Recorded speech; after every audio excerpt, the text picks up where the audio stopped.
Okay, sorry, my last video cut me off. I ran out of time on my memory card. So yeah, so the clicks are huge. They're like this long, like 2 feet long. I have, I got these little arms, and when you go to do like your, whatever these are called, this movement, they're like, I have to like almost strain my shoulders trying to not like, trying to do the workout. So anyway, so yeah, so just trying to get him to work out. He's, the whole reason why we got these dumbbells is because he was, for the last year and a half, he's wanted these dumbbells because they're so easy to use, and they're this and that, and blah blah blah, and he'd love to have them. So we finally bought them, and like I said, he doesn't use them. They sit here in our living room in the way, and I tell him all the time, you are your worst enemy. I'll give you a little history on my husband. There was one point, we've been through a lot. We've been through substance abuse, alcohol abuse, mental abuse, like you name it. We have been through it in our little 2 years of being married and 3 years before that being together.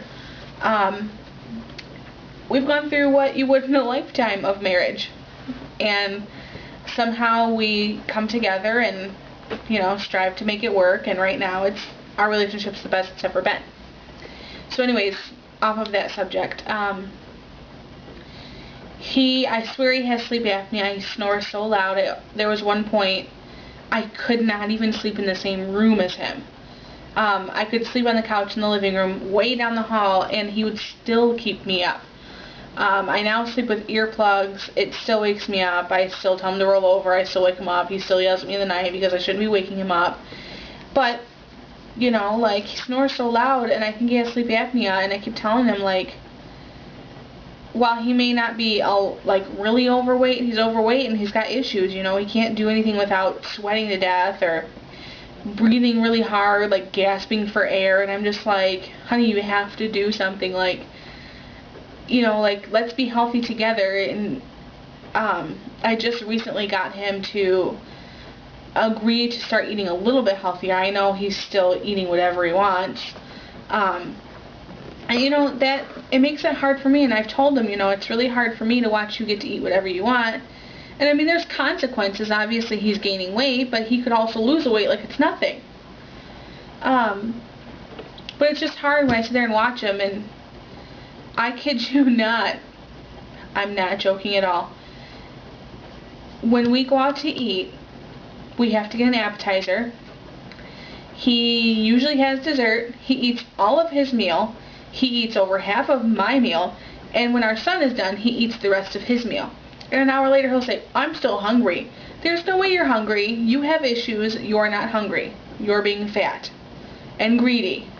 And I tell him that, and that may sound mean, but we talk to each other this way.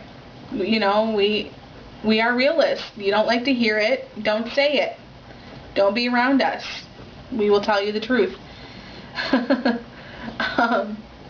So yeah, so I really wish that he would lose weight. There was one point he was 315 pounds. He couldn't get in and out of the car. He couldn't, if we were in bed, he had to roll out of bed. He couldn't sit up. Now me, even though I was 305 pounds, I didn't have a problem with that. I could sit Indian style. I could do all that. He can't bend that way.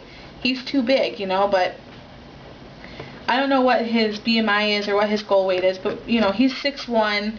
Right now I think he weighs 250, maybe 60 pounds. He doesn't really tell me. I just have to guess by how much he eats. I mean, even if he lost 30 pounds, that's perfect. I mean, he's a big guy. He's got really wide shoulders. No matter how much he works out or how much weight he loses, he's still really big in the shoulders. You would think he was like a freaking bodybuilder.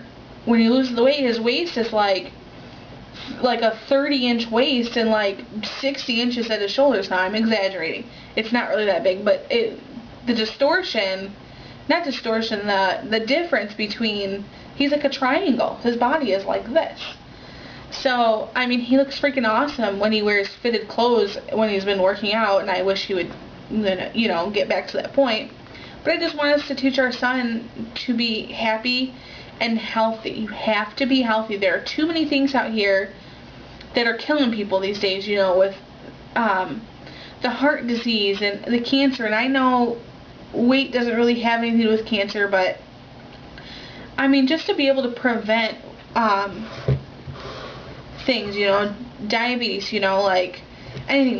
My husband, he's at a higher risk for diabetes. I was told by my doctor that, and my husband is black or African American, whichever you like to say. He says he's black.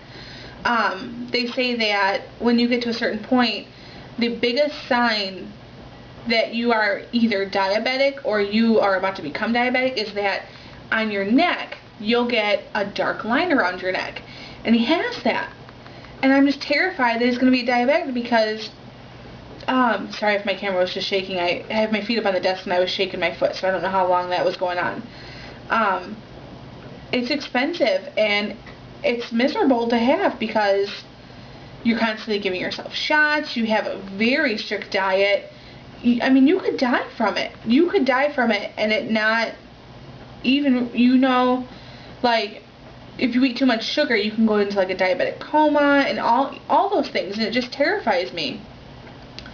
So I'm gonna get on his case about it some more. I'm gonna try to find different ways to approach that situation to get him to lose weight, because I just really want him to be happy and healthy. And I know he's not happy because apparently at work people grab his little man boobs he has. And I don't think he really has big man boobs. Like I said, he's built very different than a lot of men are. And he's just very broad-shouldered, you know, a big chest. I don't think he has man boobs, but apparently the men at work tease him and grab him, and I don't know if they call him titties or what, but he's just kind of hint to stuff, and it just like is, to me it's degrading, and I know that he has to feel that way. It has to upset him. So as I've gone on this whole video rant about my husband and, you know, him not working out, I'll do a body shot so you guys can see where I'm at right now, even though I haven't done one before. So I hope you can see this here. Let me move. So this is me. I did count. I'm 17 weeks post-op. My 6 month would be on yesterday. So yeah. So this is me, 17 weeks post-op. I still have this to lose. When you look at me from the front, I'm pulling my shirt tight on this too. I have these, and these annoy me so bad. I have these little things right here that no matter what I do, they're not going away, and they're driving me insane because I would probably be down like 2 sizes if these, you know, were in. So if they were like that, I'd feel a lot more comfortable with myself, but they're still like, so yeah, so this is me, and then from the back, and then, you know, I have the bat wings going. My arms don't make me uncomfortable. They've always been this way. I don't care. Maybe when I get thinner and they start hanging down more, I'll be upset about it. But right now, I rock the bat wing arms. Some call them teacher arms. Whatever you want to call them. They're there. They're there to stay unless I have surgery to get rid of them. Whatever.